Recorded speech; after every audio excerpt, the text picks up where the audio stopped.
The views and opinions expressed in the Geauxlden Boot podcast are those of the speaker and do not necessarily reflect the views or positions of the Geauxlden Boot podcast as a whole. Y'all ready to get rolling? Quiet on the set.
Hey, welcome back.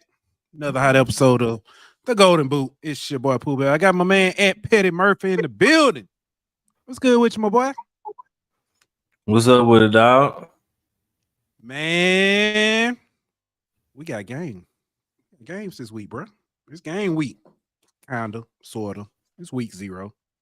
But we here. We get to hear that click clack. Yes, sir. Got them. I can't wait, got, man. Got that parlay already placed. You know what I'm saying? I hear you.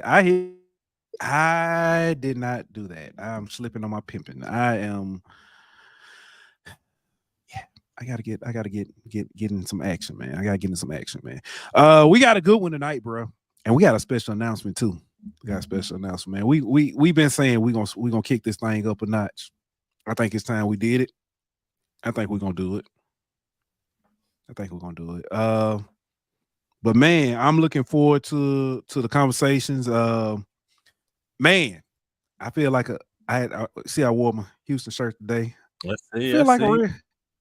I'm a real parent out here. I'm in the whole team, family, parent group chat. They playing the tailgates and stuff. Hey, I'm around here like, ooh, tailgate. So, well, man, I'm looking forward to it, man. I hope, you know what I'm saying? I look forward to taking everybody on this journey. Bruh, we got to plan out. You know what I'm saying? When you and Jazz come to a game, we got to figure it out. Them jerseys on the way. I can't wait for them to come in, too. Man, it's here, bro. Football season. Only thing I feel bad about, the number one safety from 7U last year, number one safety in 8U this year, he's sick, man. He ain't even been able to practice or nothing, man. Slipping, my man. boy down. Yeah, but I'm gonna tell you, kind of sick. I talked to Mama today. She said he came in. He was like, "I'm sick. I don't feel well. My head hurt. I need you to take me to the doctor." So I know he's sick. He said, "Take me to the doctor." Said they went to the doctor. So he got home. He came in. He was dancing and stuff. Said then 2 minutes later, he's like, "Mama, I'm hurting."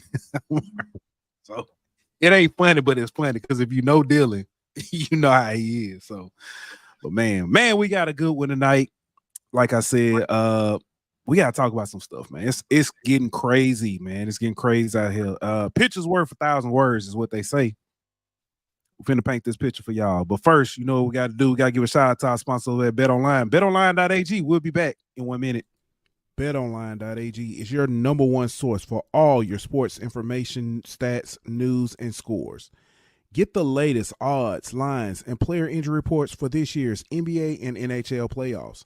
BetOnline is always your sports information headquarters. This season, we have you covered for all your sports wagering needs. We have everything from NBA, NFL, MLB, and NHL to golf, tennis, UFC, and boxing. BetOnline is the fastest and easiest way to get your betting info, including live betting options and your favorite casino and card games that you can play right from your home. Head on over to betonline.ag today or use your mobile device to get in on the action. Be sure to use the promo code BLEAV to receive your 50% welcome bonus on your first deposit. Bet online, where the game starts. And we are back. Hey, did you see the team photo? Yeah, I saw it. Yeah, I was looking at it. I never really look at the team photos, so I see them, team photo, don't think about it, think of it. I don't know why, but I saw the photo and I got started getting hype. I was like, yeah, it's time. It's time. I don't know why I have. That's kind of the feeling I got. I was like, yeah, it's football season for real now. Yeah, When you see I don't know why I'm so the regular anticipating game uniforms. Yeah. When you see regular game uniforms, it just make you feel a little different, like make you realize, oh yeah, the season really here. Oh yeah. I don't know why I've anticipated this season so much. A lot of expectations. A lot of expectations. We keep hearing year three. BK in year 3 has done X. BK in year 3 has done, Y. It's exciting, man. As many question marks as we have, I think it's a lot of optimism to go with it, though. Yeah, I would agree. And I also think that the fact that all the changes just in the sport of college football as a whole play into a part of it. Obviously, all the conference realignment. Texas, Oklahoma joining the SEC, and the 12-team playoff. You know what I mean? Because now teams that maybe if it was a 14 playoff, we wouldn't be feeling the same level of expectation and the same level of optimism going into the season. But now that the 12-team playoff is here, it gives teams like us, we feel like, hey, we got just as good chance to make the playoff now as anybody. Yeah. Losing game week 1 is not a death sentence anymore. I technically I understand it was never really, but you can probably count on one hand the teams that lost week 1 and then went on to finish it off and win it all. I think it's like because the NCAA, they talk about it. They mention it a lot. What's the team? Miami, like 1983 Miami, 2014 Ohio State. Then after that, it starts getting real shaky. Even with that, if you lose a game in September, a lot of times your optimism, takes a big hit. Yeah. But now you can lose 2 games and still have a fighting chance.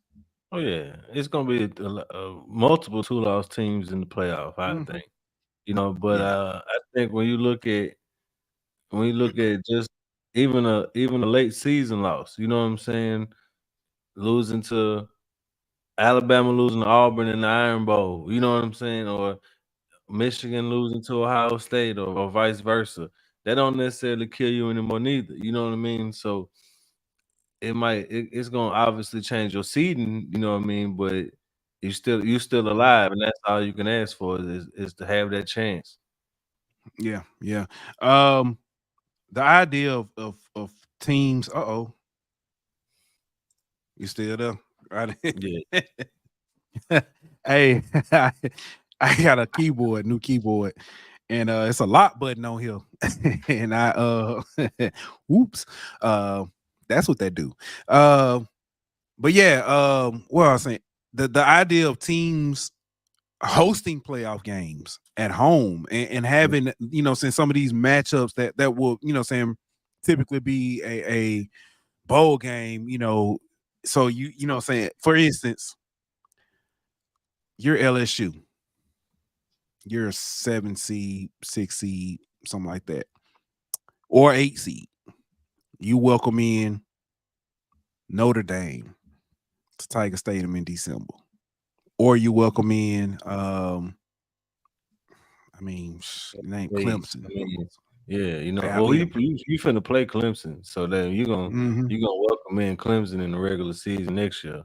You know what I mean? Yeah. So that one you'll be able to see, but like like Penn State, you know what I mean, or Oregon, or you know what I mean, any of these type schools you hardly ever see come play in Arizona, Washington. Yeah, it's that part is exciting to not only have that one game, like you said, the one game and then championship, but now it's a gauntlet. You got to play, 2 games or 3 games or however many, to make that run. Man, that's just I don't know, that part of the excitement is here for me. I know we talk about it a lot recently, with the game coming out, with college football coming out, it has really opened my eyes to some of the possibilities that you can see. Yeah. I think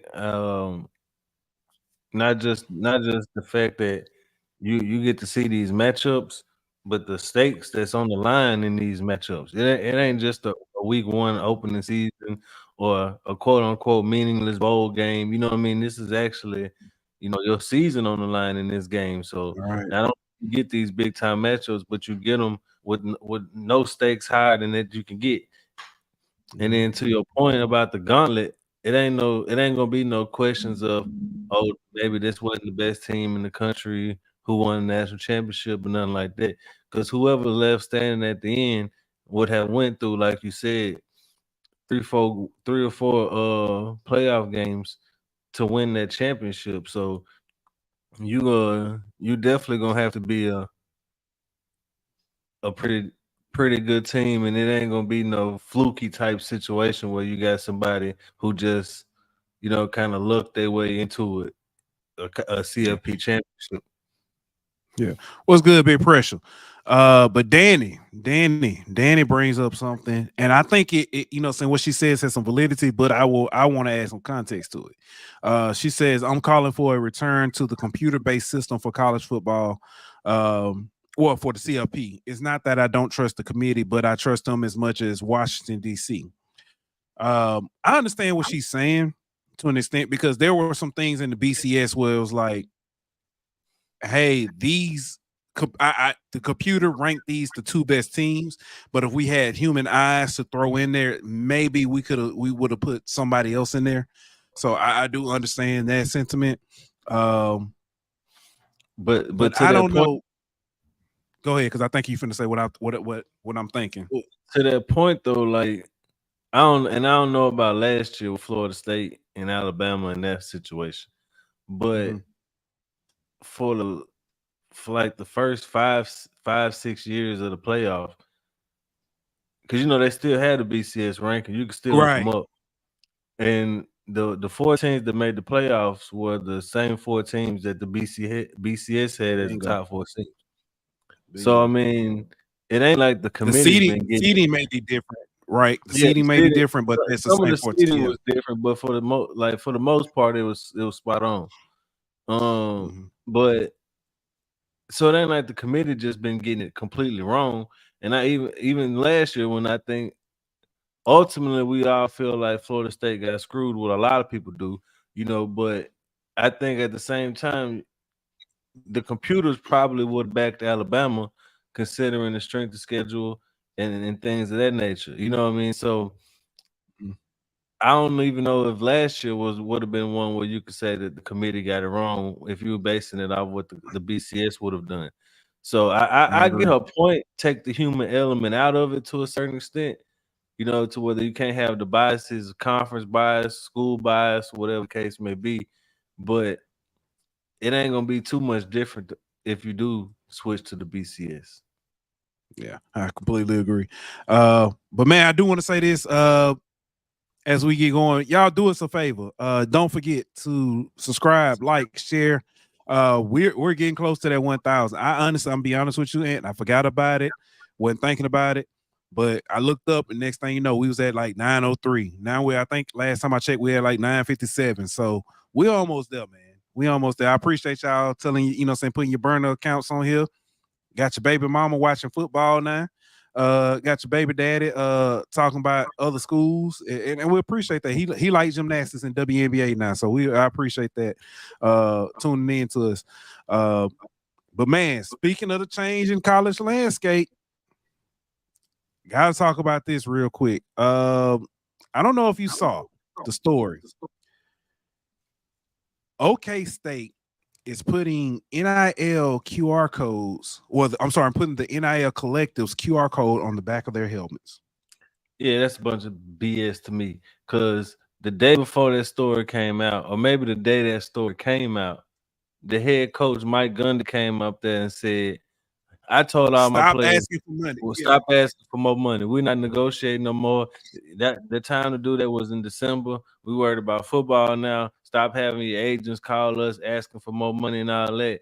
But yet you finna turn around and putting something on the kid's helmet asking for money. So if it's all about football, it need to be all about football. It can't be all about football for the players and the coaches out here trying to find ways to make more money. Man, listen, I swear that was the first thing on my mind when I saw the QR code. I was like, that is one. I'm gonna tell you why it's a dumb idea. Unless the camera zooms in on it or something, you're not going to be able to get a picture of it. Hell, I had we had the sweatshirts, the Geauxlden Boot sweatshirts with our faces, the silhouettes, and I had a QR code on the back, and it was hard to scan. So I know it's going to be hard to scan that on that helmet. That's one. Two, exactly what you said. I'm in 100% agreement. You literally came out there and just told them kids, stop asking for money. Stop asking for money. And now here it is. You like, stop asking for money, but put this on your helmet so we can collect money. Come on, man. Right. Come on. Yeah, it's crazy. Paul said, Geauxgia QR codes are towards the bailout fund. Georgia gonna be sponsored by Bail Bonds Company. But yeah, man, we, like I said, we in a different age of college football. The whole money aspect of it doesn't bother me to an extent. There are some things that do bother me. Let's go there. This next story, I saw it. My jaw hit the table at work. I was like, what in the world? I don't know if you saw. Ross Dellinger put out a story about a former Colorado assistant. He was labeled he just left 2 days ago.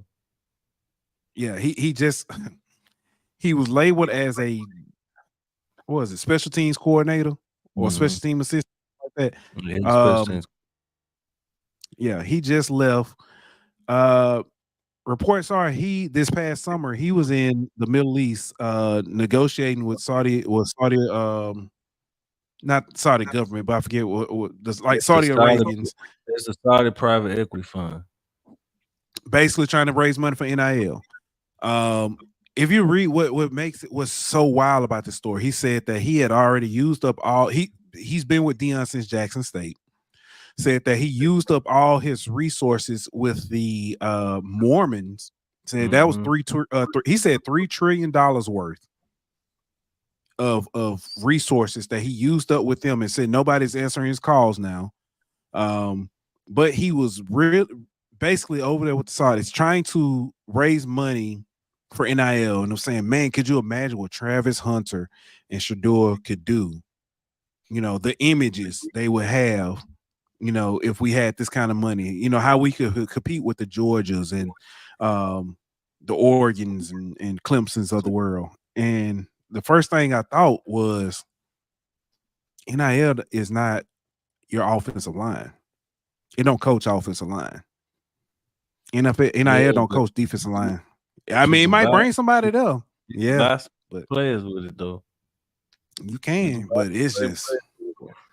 But to me, this guy is like the Connor Stallions of fundraising, man. Like the lengths he'll go to try to get an advantage is crazy. Like we've had to talk on radio about, you know, with like the Live Golf Tour and UFC and WWE and all these different things. The Saudis have been pouring their money into sports industry for a while now. And so we've had the conversation that eventually, you know, the 4 or 5 major sports in America will eventually have some kind of Saudi money poured into. Yeah. I didn't suspect there would be not a head coach, but an active coach, going and petitioning to the Saudis for money. I figured it would be something more like, all right, they're doing like a NIT type tournament in Vegas this year, where they're paying like an NIL deal for all the players who participate in the league in the tournament, right? I figured it would be something like the CFP sponsored by Saudi, whatever, where all the players all the players on the teams that make it to the CFP get $50,000 a piece. You know what I'm saying? Something like that. Yeah. Like that's how I saw it. You know what I'm saying? Infiltrating into the sports that we know and watch the most. I wasn't expecting a coach to go over there and just say, "Hey, I need some money." You know what I'm saying? Y'all mind giving me some money? But my question would be, Yeah. what would Colorado have to do in return for that money? Would they just have to like stream all their games in Saudi, or like would they be? You know what I'm saying? Like, what's the return on investment? Saudis? Yeah. That's a good question. That's a real good question because, and I honestly didn't think of that. And it sounds like the Saudis were willing to move, but Colorado Oh wasn't. yeah, they would. Yeah, they would for Yeah, sure. Then the administration for Colorado wasn't with it. Yeah. I was thinking about this, and you mentioned like the Live tournament and stuff. It was about 3 weeks ago, I think. I was watching a boxing match, and matter of fact, if I'm not mistaken, it was Bud Crawford. Didn't he fighting like Abu Dhabi or something like that? That last fight he had. I don't know. I didn't watch. Yeah, so it was well, I ain't watch. I fell asleep before the fight. But in between, before they even the walkout, they brought up like a Saudi Arabian prince, and I forget, they were calling Your Majesty such and such or whatever. And they were saying, brought him in the ring and stuff, and let him talk to the crowd and all this kind of stuff. And it was like, and they were saying he sponsored the entire event. So I was thinking about all the payouts and stuff, and it's like, this is probably like a pet project for him. Like, if Quez Watkins, Quez Watkins comes back to Athens, Alabama every year and does a camp. This is like a camp for this guy. It's like, hey, hey, y'all come, party with me. It's pretty much, it's like he got FU money, dog, and he paying to have people entertain him, pretty much, bro. It's like he throwing a big party and saying, hey, instead of throwing a party and having somebody come sing or perform or something like that, he having a party and having people come box for him. Yeah. Carla's so funny. Danny said, Danny said they could get their own channel like Notre Dame, but it would be Al Jazeera. And Carla said Al Jazeera has an English channel in USA about a decade ago, but the oil prices dropped and they had to close it. I know she's serious, but that's funny to me. But yeah, man, it's just it's wild. This, like we said, the new age of sports, and where we're going with it is interesting. Man, I didn't pull. I know it's an opening game. I ain't pulled no stats or pull up nothing. You want to talk about this Florida State Georgia Tech game real quick, or you want to move on to the? I mean, we could talk a little bit about it. I wouldn't be surprised. Go ahead. Florida State getting a lot of love preseason, but I don't really know what to make of them, bro. Like, they number 13 in the 247 composite sport team rankings. Mm-hmm. But I mean, how much do you trust DJU? Like,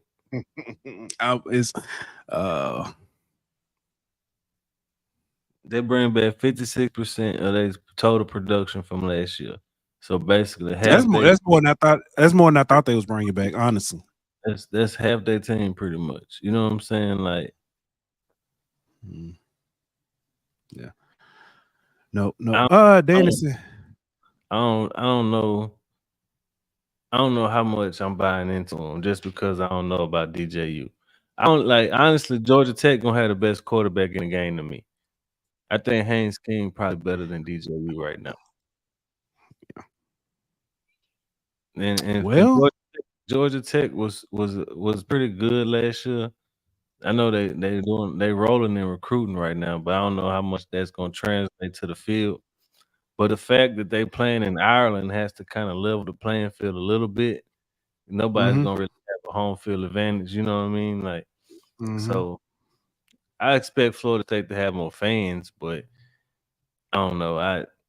bigger national brand or more recognizable brand. Yeah, I get it.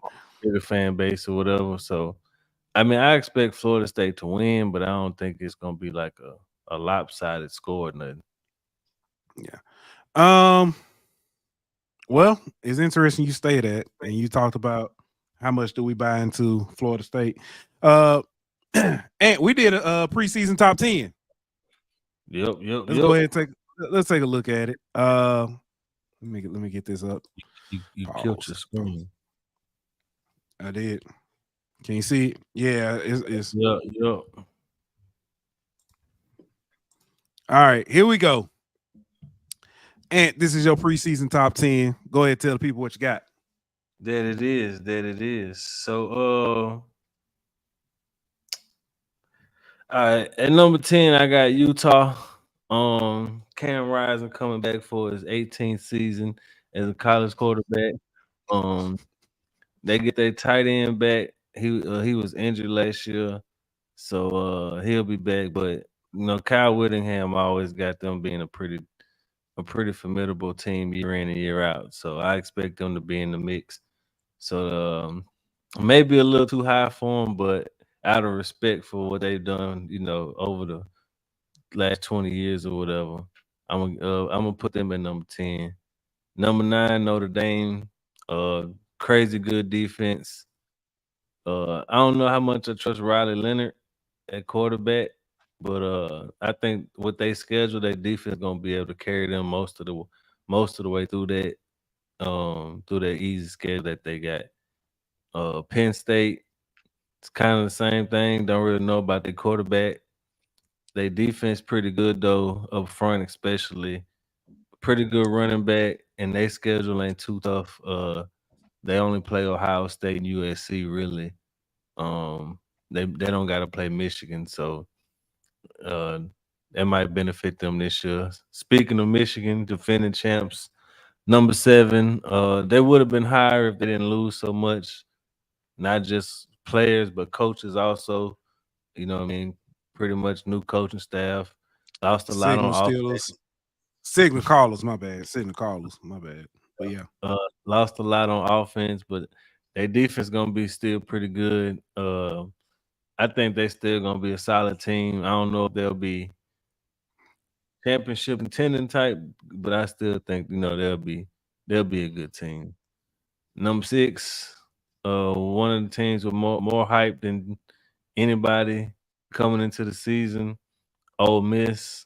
We know what they brought in the transfer portal, but they also returned 70% of their production from last year, and that's with losing Judge. So yeah. So I think what they added, what they bring back should be, do or die type year for Ole Miss. At number 5, yeah, he gone, he retired, but they still loaded, man. They number 1 on 247 composite team rankings. They got like 17 5-stars on that team. Like, they still gonna be good, bro. They still gonna be a tough team to beat week in and week out. Number 4, coming off playoff appearance last year. They pretty much reload Texas. I know they lost some guys in the backfield, but I think they defense and with the weapons that they got at receiver, I think they'll be pretty fine. Number 3, Oregon.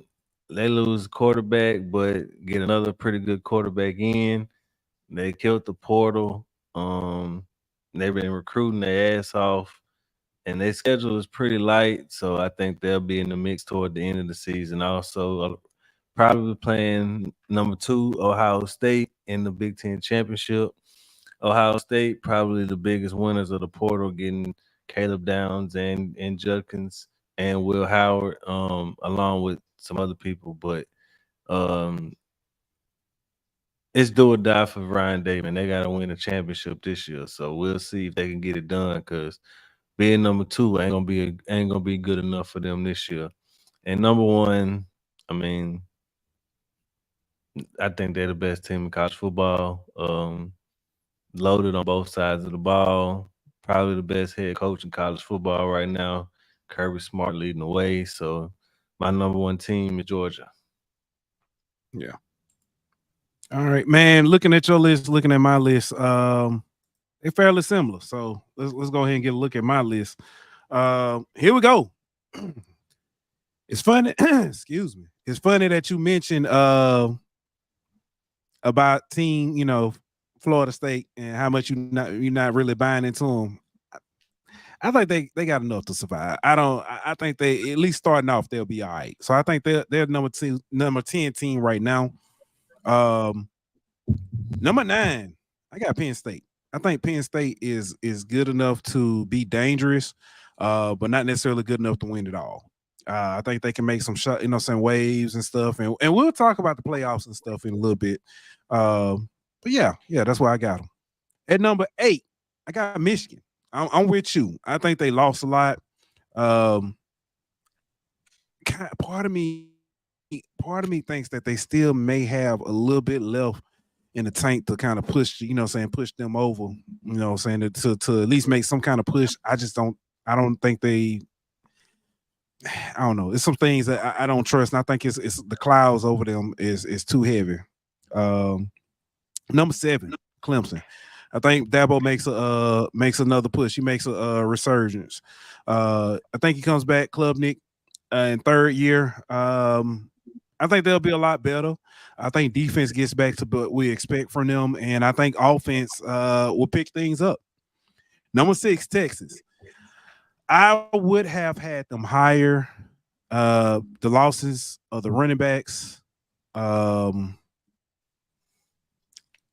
their wide receivers. I'm not sure. I think Texas will be good. They'll be decent. I think they'll, I just don't know if they'll necessarily. I don't think they're just gonna come in and win 10 games off the rip, like a lot of their fans think they are. Number 5, Ole Miss.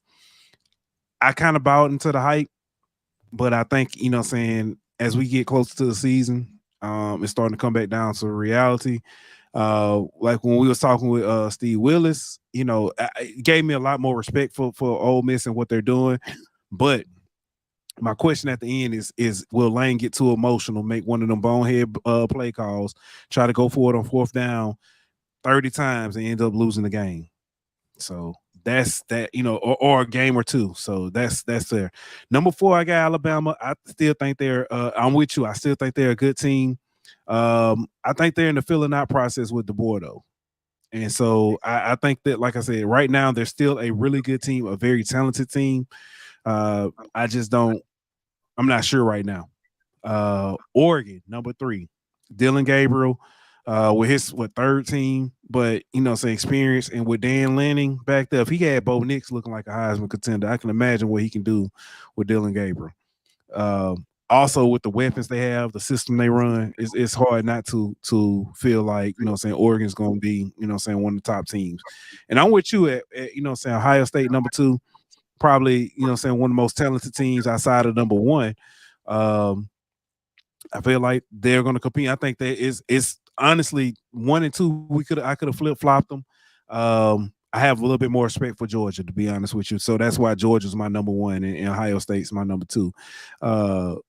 But I think it's Ohio State is probably leaps abound better than most of the other teams in the Big Ten, and Georgia's the same way with the SEC. I think it's a closer gap between number 1 and number 2 in the SEC, but I still think Georgia is a better team than everybody else in the SEC. So, I disagree with you on that one. I think Oregon closer to Ohio State than anybody is to Georgia in the SEC.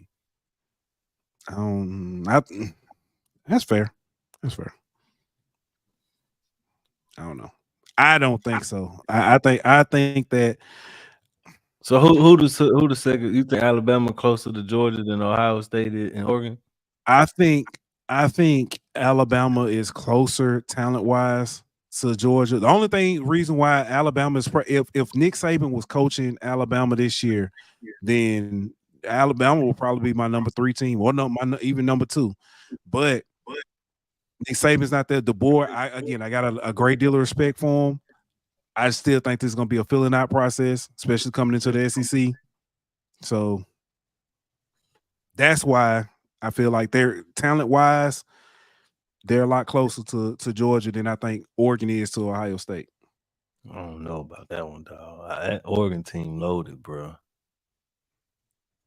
Yeah, that's fair. It's a good debate, though. It's a good debate. Yeah.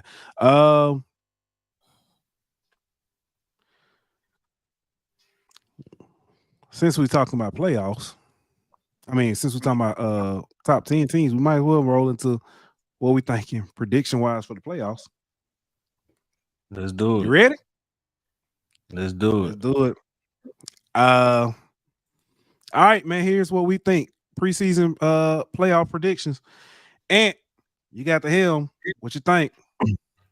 All right, so my top 4 seeds is Ohio State at 12-1, Georgia at 12-1, Clemson at 11-2, Utah at 11-2. I got Ohio State getting a rematch victory over Oregon, Georgia beating Texas, Clemson beating Miami, and Utah beating whoever you take your pick. It don't really matter who they beat. But at number 5, I got Oregon coming off a loss in the Big Ten championship game, facing my G5 opponent, Appalachian State.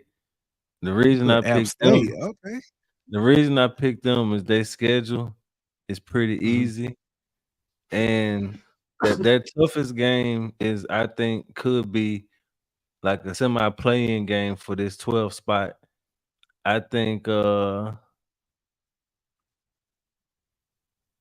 when they got Liberty coming to them, though, if they beat Liberty at home, I think they get in as the 12th spot. Just because I think they could be like undefeated.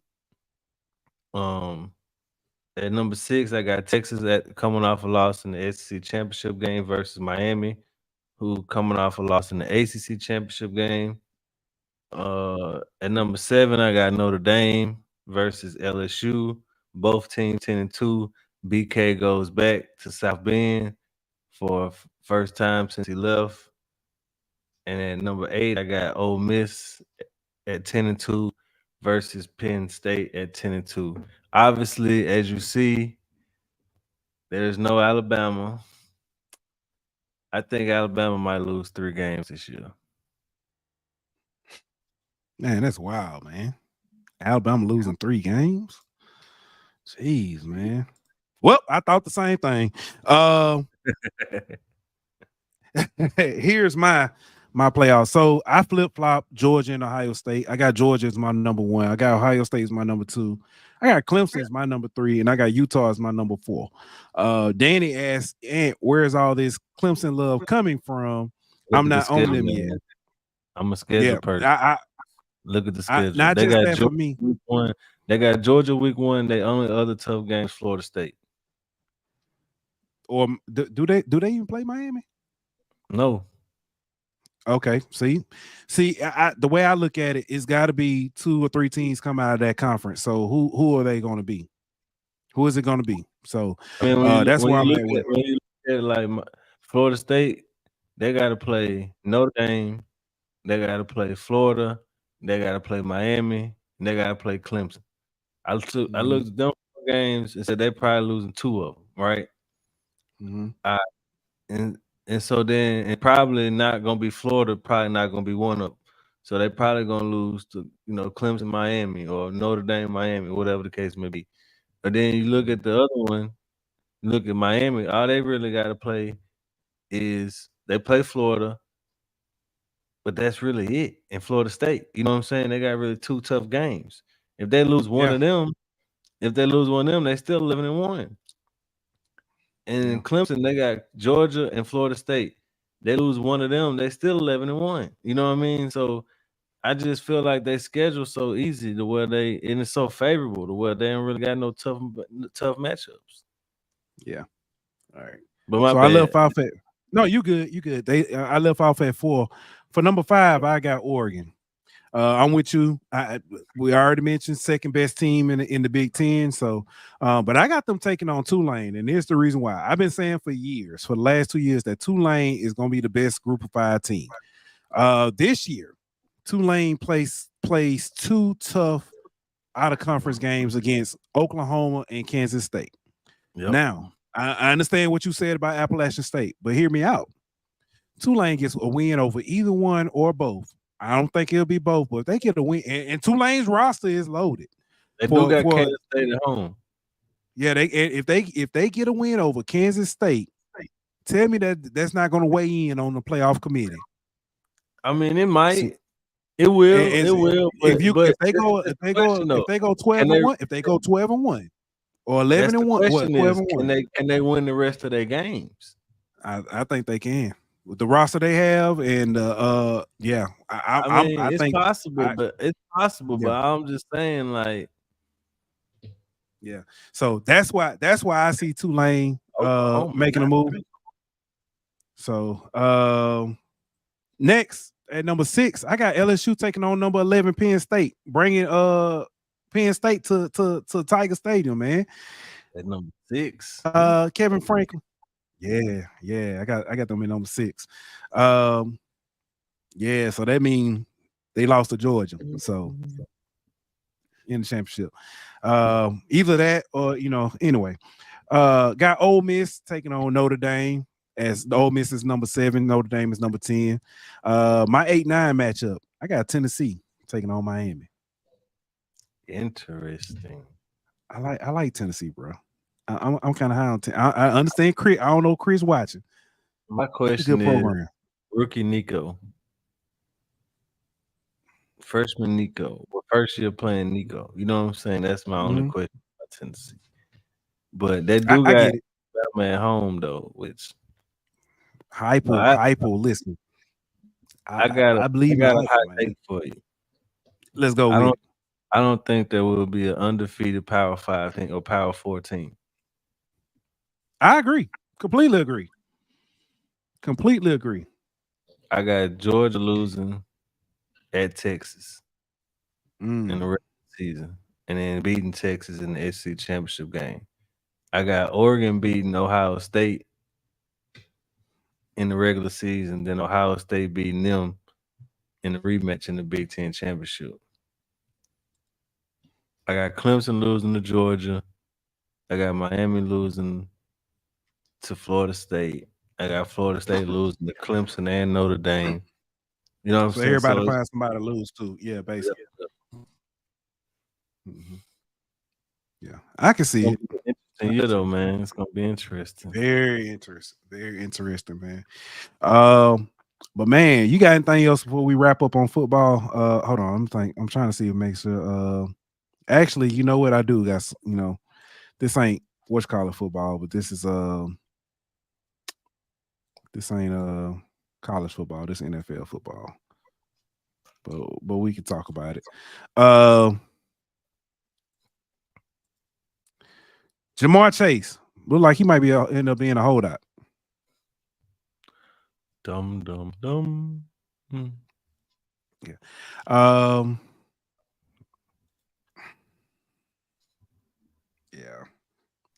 Did you? And I saw something today. I don't know how true it was. Somebody posted, said CD Lamb said that the $33 million a year offer was too low. I don't know about that. I don't know if that's true. But man, just the fact that he ain't got paid yet says a lot, though. It does. But Jerry Jones came out there and said, "Come home" or something, or "We miss you." I don't know, man. Jerry Jones. Jerry be tripping. Danny talking about. Yeah, Danny say she don't trust the playoff committee. I don't trust Jerry Jones. I do though. Like, as far as will he pay his players, I think he will eventually. I think the reason he hasn't yet is for the very fact of me and you talking about it right now on our show. The fact that he don't pay them it becomes a headline. The narcissistic. Will they pay that? Will they pay that? Will they pay CD? Will they pay Michael Parsons? Why haven't they paid him? When are they gonna pay him? Every day it's a different headline, and he stay in the media, he stay in the news, and he stay in the topic of conversation. That's interesting. Yeah, you make a good point. I'm with you when you're right. I'm just saying. That's a good point. If anybody would do something like that, it would be Jerry Jones. Yeah. I know we start off with Ja'Marr Chase. T. Higgins, somewhat same boat. I mean, I know they franchised them and stuff, and come back to it. If I'm not mistaken, they said they weren't going to talk about terms. Say what? I said last I heard they weren't close on terms. Yeah, they said they weren't going to talk about it till after the season or something, if I'm not mistaken. Yeah, if I heard that right. So, I mean, you might as well go out there, prove yourself, and well, I mean, you already prove yourself. I ain't gonna say that, but you might as well go out there and try to get this ring and move on. I think this is the best. If Cincinnati gonna make another run, I think this is probably one of the best years to do it. Yeah. If Joker stays healthy. Tell me about it.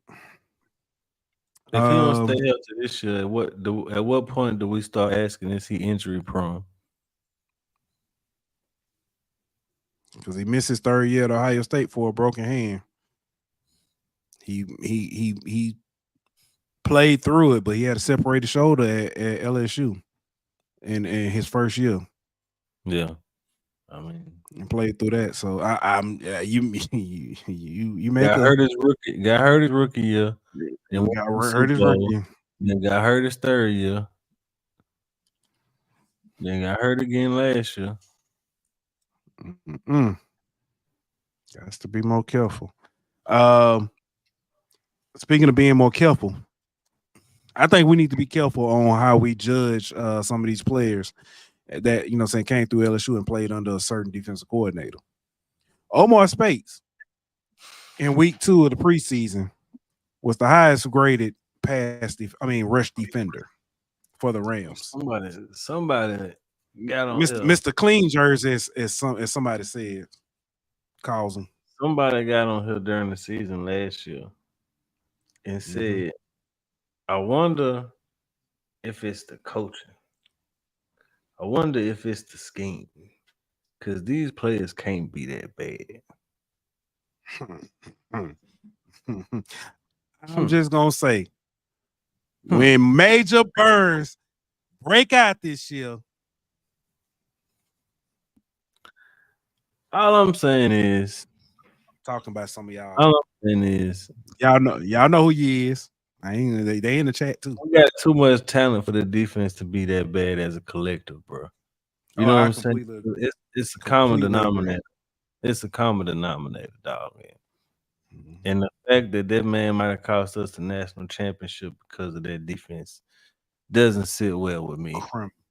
Criminal, bro. When you literally had that man better not ever step foot back in Louisiana again. If the Jaguars play the Saints, he better call plays from the damn booth in Jackson hotel.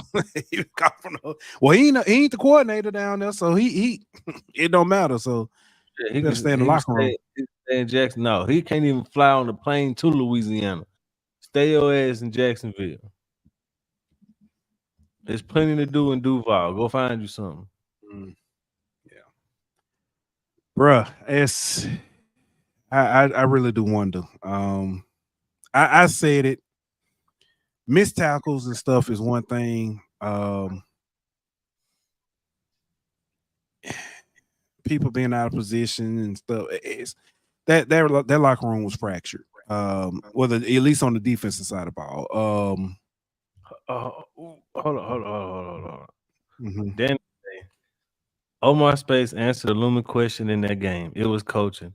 It was connection to coaches and scheme. To me, it's settled now. But some players, private and a color green, may just be bad. You're not gonna do that, Danny. What you're not gonna do is sit up there and say it's coaching and it was scheme, and then turn around and say two players that you personally have been critical of are just bad. If it's coaching and scheme, it's coaching and scheme for them too. So I will say this because I know we talked about Sage Ryan and people have been very critical of Sage Ryan and his play.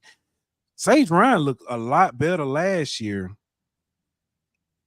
than he had the previous years, and he had. I mean, there's not a play on that defense that didn't have problems, but She said they've played under multiple coaches. Yes, that's part of the problem. They've had multiple DCs every year since they've been here. yeah, It's hard. It's hard having to learn a scheme every year and trying to figure out where to be and what to do in the scheme every single year. That's why good teams are teams that have coordinators who've been there for 3-4 years. The players have been there 3-4 years. They know the system. They know exactly what to do. They're not learning brand new things every year. we just talked about last week, or was that Sunday about Corey Raymond being under what 4 or 5 different coordinators in his time, Yeah. his last few years. It's the Ask same the dudes. thing. And not to mention, Sage done played almost every position in the secondary. He That's got true. like that's a lot to ask of a player, man. That's true. So, I'm if anything, it gives me a little bit more my optimism going into the season. Hey, is purpose Ooh, that Harold Perkins is number that 7, Greg Penn number oh it came 18, out. Oh, good stuff. Josh Williams number 18. I like it. I like it. I need to update the game. I'm finna go update the game. Change their numbers. That just announced on Twitter. Harold Perkins will wear number 7. Josh Williams got number 18 on offense. Greg Penn got number 18 on defense. Okay. So was Will Campbell still considered number 7? I mean, I know he can't he wear the patch, but is he Yeah, still considered number 7? nah, I guess not. Okay. That's what's up, man. That's what's up. That's a good look. That's a good, real good look.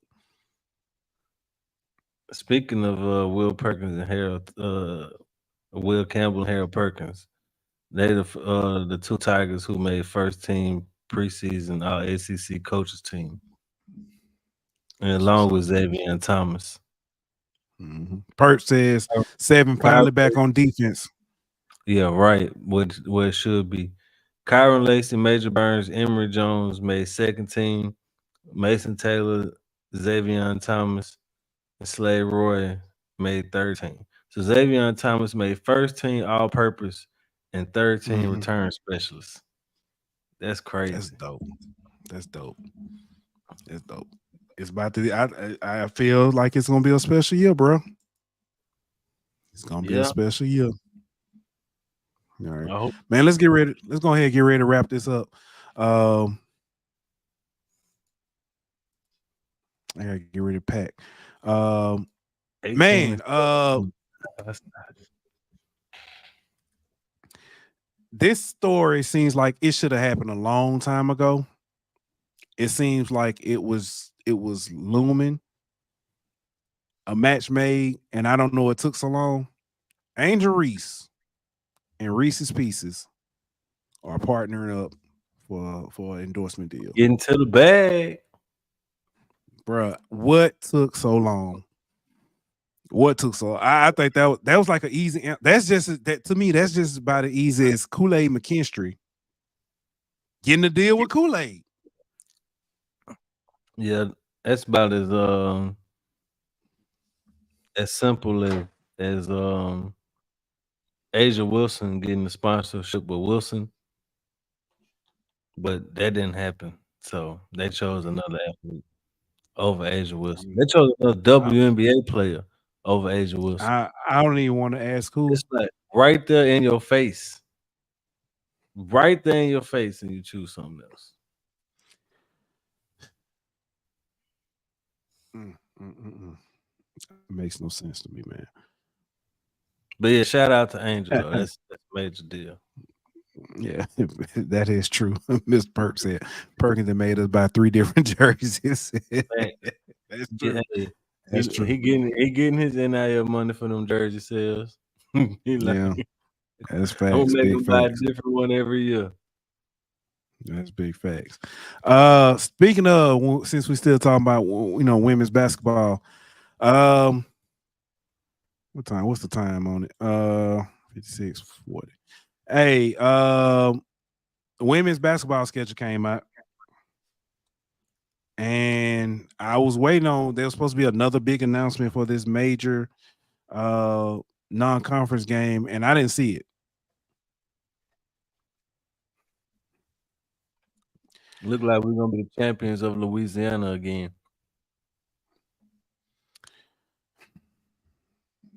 I almost did this as a poll, but I said nope because that might seem like picking, because it was already kind of picking, like when we talked about Kim Mulkey last year at the end of the season. People were like, well, she made it to Elite 8. I'm like, and I get it, and I'm not picking on Kim Mulkey, but or the women's basketball team as a whole, because they probably will be one of the most successful teams, programs. Yeah, I'm saying it at LSU, So with that being said, I had to wonder, would I rather see us play tough competition during the season, or just win championships? Both. Why does it have And I to think be it doesn't, but I think what, and I kind of, I ain't gonna say I asked myself that question in particular, but I had to think, why is it that I want to see us play somebody? So, excuse me. We just talked about it. Play. We just talked about it in football. We hyped about all these big time matchups we getting. You know what I'm saying? We want to see that in every sport, it's another really simple answer, and I want to know how good we are before we get into the trenches, and then like, well, maybe we ain't that good. I want to know how good we are before we play. Before you play South Carolina? Yes.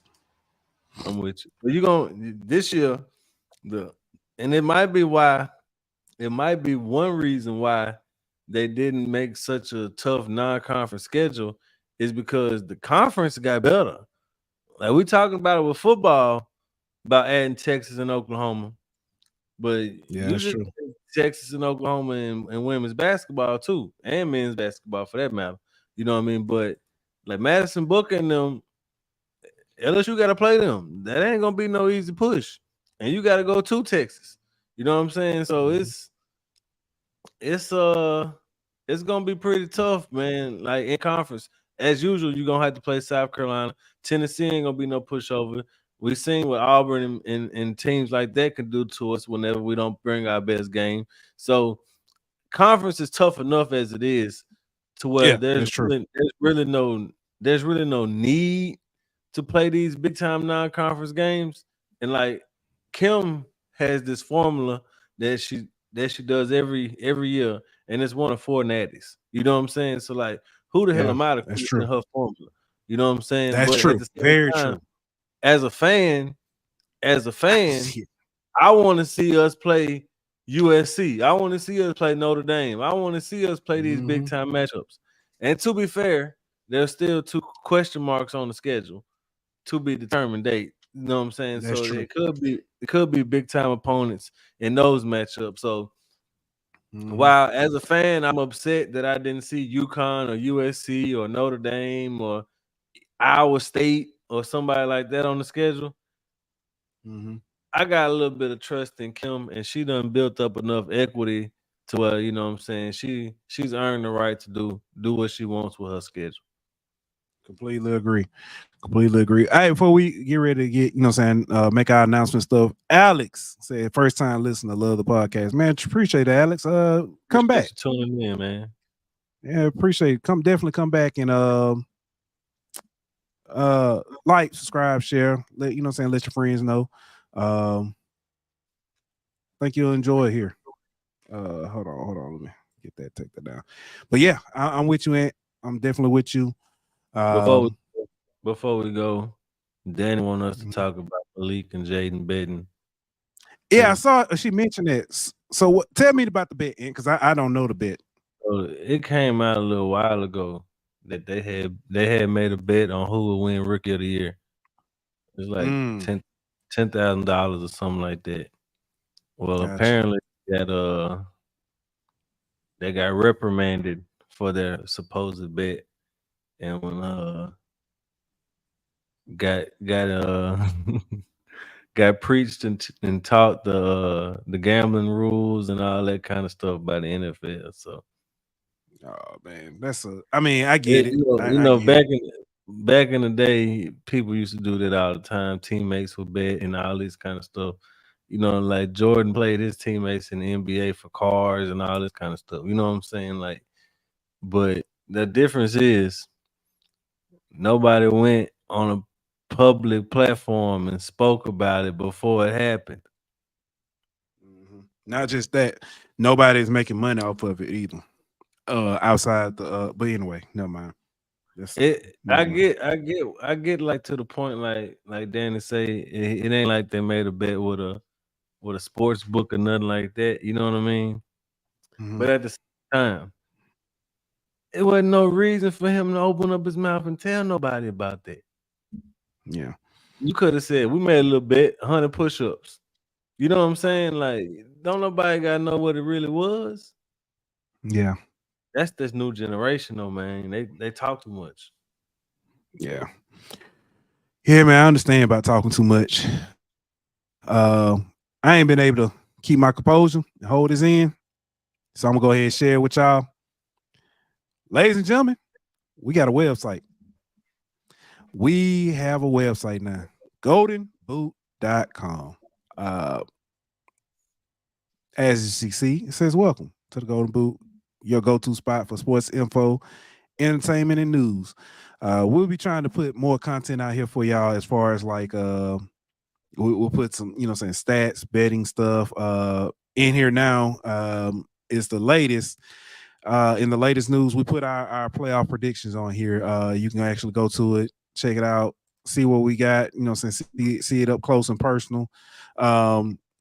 We have links to our social media on here. This moving kind of slow. My bad. Y'all forgive my Wi-Fi.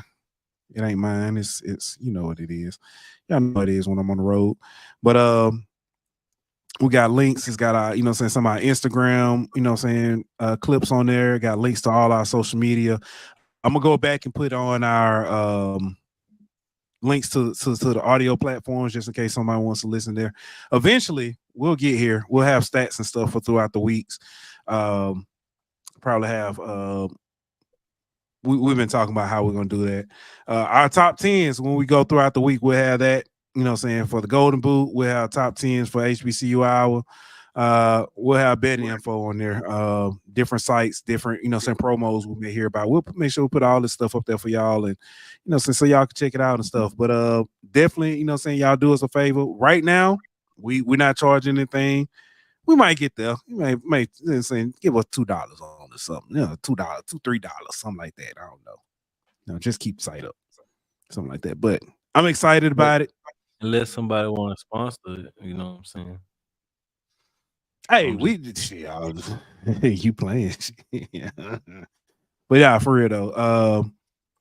I've enjoyed I'll never forget what this 2, 3, something like that. I'll never forget, when we first started, man, some of the goals we had in mind and things we want to do. And I'm not saying we're there, but the progress we've made, the people we've met, some of the interviews we've done and things we've talked to, the doors that have opened, it's been good. It's been big and I've enjoyed it. So definitely hope to continue this. Y'all do us a favor, support us. Hey, what they call super chats, Cash App. Hey, if you can't spend money, likes, shares, subscribe, all that good stuff. So yeah, for sure, man. We appreciate all y'all for tuning in. That's funny, Danny. Showing us love, man. Yeah, definitely. Man, what you got before we get up out of here, man? I gotta order some food, man. And pack. I gotta go play Penn State in the second round of the playoffs. I just had a bye, so it's funny you say that. The other night, I opened the season. I played against Clemson, and then I ended up playing Toledo, and I forget who else I played. Went on about my season. You don't customize your schedule? No. Because it was already tough enough. I was like, I'm gonna let it be. I'm gonna let it ride. So check this out. I be number ranked opponents on my shit. Well, obviously I did good. But guess who I ran into in the championship? Notre Dame. Toledo made it to the championship. So I had to play Toledo again in the championship, and they was giving me all I can handle. Pause. That's crazy. Yeah, it was crazy. I played so the first year of the playoffs under my dynasty, I played North Carolina. I played all the Carolinas because I played Carolinas. I'm sorry, I played North Carolina State. I played North Carolina. I played Clemson to open the season. I'm sorry, Clemson to open the season. South Carolina in like week 3. I played North Carolina State. I played North Carolina in the playoffs, and then I ended up playing Oregon in the championship. All you missing was App State shit. That's all I was missing, bro. That's all I was missing. But yeah. But man, let's go ahead and get up out of here. Like you said, you got a playoff game to play, and I got to get ready for. I can pack my stuff, and then I can play my playoff game. So yeah. But all right, man. Y'all do Sunday-ish, maybe. We'll see. We gotta figure it out. So what the theme music at?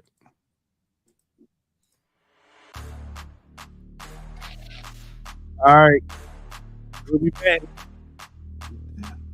Week 0 football in the building. We'll see y'all next week. Like that. We got this show was presented by betonline.ag. Don't forget to like, follow, and subscribe on Twitter at Geauxlden Boot. On Instagram at Geauxlden Boot. On YouTube at The Geauxlden Boot Pod. On Facebook at The Geauxlden Boot Pod.